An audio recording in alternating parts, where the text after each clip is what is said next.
y hemos visto a bien entrevistarnos con uno de nuestros congresistas que procede de la República Hermana de Gabón, que está con nosotros. Pastor, bonjour.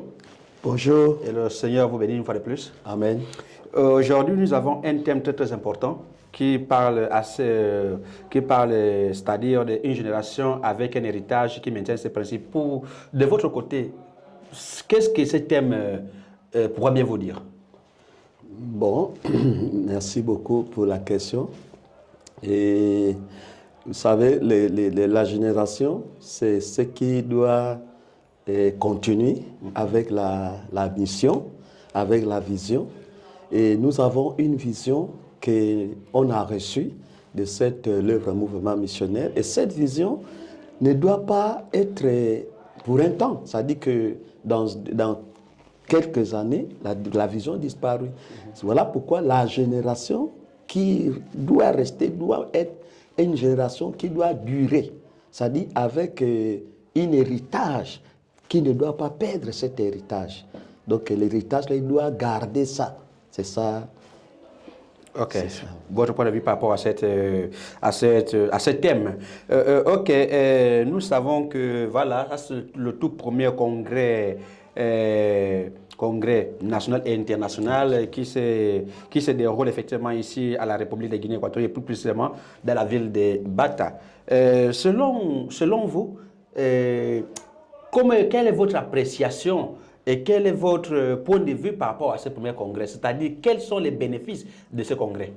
Bon, premièrement, je me réjouis vraiment beaucoup parce que c'est une grande activité qu'on a et que c'est une grâce pour moi d'avoir participé à cette activité. Il y a beaucoup peut-être qui n'ont pas eu cette grâce. Et cette activité marque une histoire pour l'œuvre en Afrique. C'est-à-dire une histoire, première histoire que l'œuvre-là va marquer, mouvement missionnaire mondial, et le monde entier en train de découvrir l'Afrique, la Guinée équatoriale, le monde entier en train de connaître ce pays d'abord. Et pour nous, pour moi, je suis très, très content. C'est-à-dire, ça me donne encore, c'est-à-dire l'envie de travailler encore beaucoup. Parce que si on a le congrès, premier congrès africain, ça veut dire que demain, nous allons avoir d'autres congrès. Et c'est une grande... une opportunité. Une grande opportunité. Pour tous les chrétiens. Et pour tous les chrétiens entiers. De cette mondiale. Ok.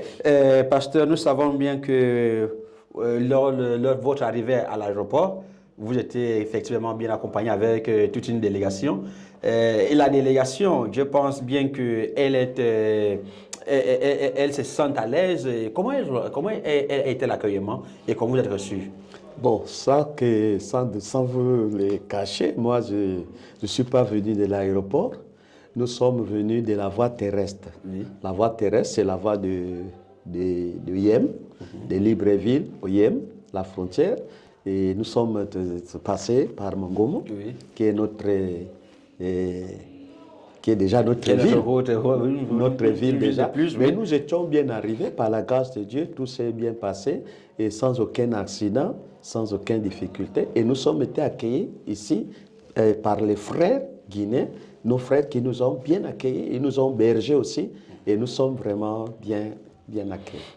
Ok. Lors de la prédication de notre pasteur ce matin, il a parlé il a fait une analyse autour de la famille de Rekab qui avait obéi au mandat de leur père de ne jamais boire du vin.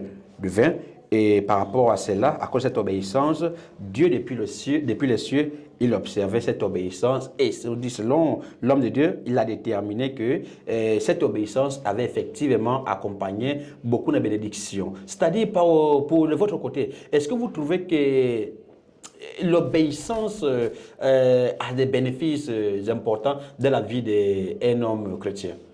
Oui, c'est-à-dire l'obéissance est d'abord le fruit d'un chrétien, d'un enfant de Dieu. Parce que s'il n'y a pas l'obéissance, il n'y a pas la volonté. Parce qu'il faut accomplir d'abord, il faut obéir. Et la bénédiction amène la bénédiction.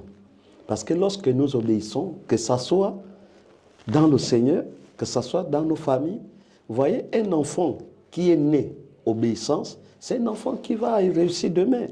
Pourquoi? Parce que c'est un enfant qui supportait, qui travaillait, qui à chaque fois on dit va faire ça, il est là, calme, il part faire. Parce qu'il y a d'autres enfants, quand vous lui dites, bon, allez faire ça, ils boutent. Ils disent, non, non, non. Vous voyez, donc l'obéissance amène pas seulement la bénédiction, mais ça amène la grandeur des noms.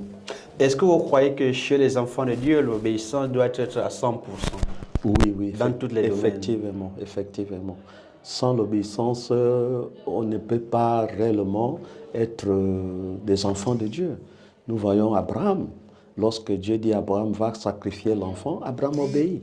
Et l'obéissance vaut plus que le sacrifice. Aujourd'hui, ce que nous devons savoir que si il y a l'obéissance, nous serons, c'est-à-dire, nous serons des vrais enfants de Dieu, des vrais chrétiens.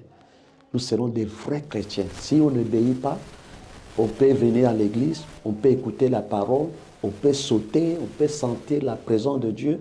Ce n'est pas ça qui suffit. L'obéissance amène la pratique. Il faut obéir pour pratiquer. Quand tu obéis la parole de Dieu, tu vas la pratiquer. Donc voilà pourquoi l'obéissance est importante. Ok, merci beaucoup, pasteur, pour toutes ces idées et tous ces apportements que vous avez pu nous donner par rapport à ce thème donc, nous avons eu abordé dans cette interview. Une fois de plus, nous vous remercions. C'est moi qui vous remercie beaucoup. Merci beaucoup. Así, estimada audiencia y pueblo de Dios en general, ha sido todo. Han escuchado las sabias palabras del hombre de Dios aquí presentemente con nosotros.